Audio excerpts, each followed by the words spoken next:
welcome to my vlog. It's 7 o'clock on Sunday after Thanksgiving, and I haven't really done any of my homework. I have done some stuff, but I'm definitely not caught up. So like anytime, I don't really have a lot of time to vlog, but I had a really interesting experience that I would kind of like to share with you. So I'm gonna do that. And in order to make it more interesting, I have brought a cup of tea, which I will drink while we talk, because I think that's a thing that people do, right? So, a couple years ago, I don't really remember where I was or what I was doing, I was walking down a hallway when suddenly on the ground there's a random sheet of paper. Now, instead of being a normal person and, walking by the paper, picking it up and throwing it in the trash, I picked it up and I kind of glanced at it to see what it was, and it was a poem, as you can see. It's a typewritten poem that's obviously been edited, so it's not like it was their only copy, so I was glad about that. But instead of throwing it in the trash or setting it back down on the ground, because I was with a whole bunch of people and I didn't want to pick something up and then set it back down, I put it in my pocket without reading it. It's been at least 3 years since I picked up this random poem off the floor. I never read it, ever, which is kind of unusual.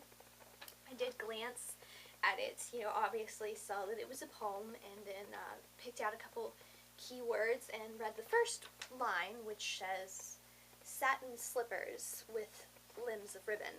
So I obviously knew that it was talking about pointe shoes and ballet, which is definitely something that I'm interested in, and I was really into poetry when I picked it up, which is probably why I ended up keeping it instead of throwing it in the trash. As I've gone on with this poem, I've just always kind of glanced at it and smiled, never had the time to read it because of the times that I encountered it. It used to be just a freelance piece of paper, and then when I was about to throw it away, I changed my mind, and I put it into my current language and reading class binder, and it's just moved along like that from each binder to the next, and I recently found it in my AP Lit binder. I have to organize my Lit binder semi-regularly. We get lots of papers and handouts, and I was organizing it tonight because we're coming back from Thanksgiving, and soon we're going to have to do this little reflection thing where we talk about what we learned in the 6 weeks and show her our binder. So I wanted it to look neat, and I kind of emptied the stuff out of it that wasn't relevant.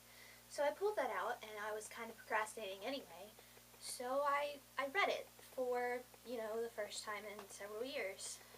Now, here's the thing, I've had and known always about this piece of paper for at least 3 years, possibly more, depending on when I got it, and I think it was kind of a symbol in my mind. It's got ballet on it, and I've had a very interesting relationship with ballet the last 3 years in particular.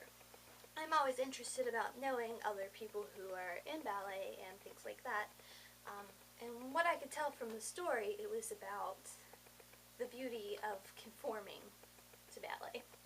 I recently wrote a short story, 10th grade. Wrote a short story for my teacher, who absolutely loved it, suggested that I find a place to enter it in a competition about ballet. That was kind of interesting, I thought, definitely. It was kind of talking about my evolution through dance, my evolution from not conforming into conforming, and then kind of falling back out of it again, but because of my relationship with dance kind of as a career and as a part of my life. And I was really excited to read this piece because I kind of thought it was going to mirror my feelings about that.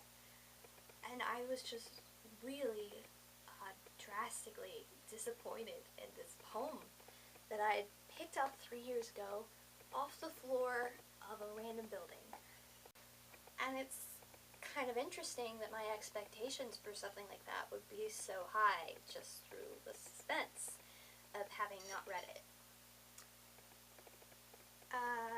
Comment, rate, subscribe, like, and I'll see you later. Bye. I'm gonna go do my homework.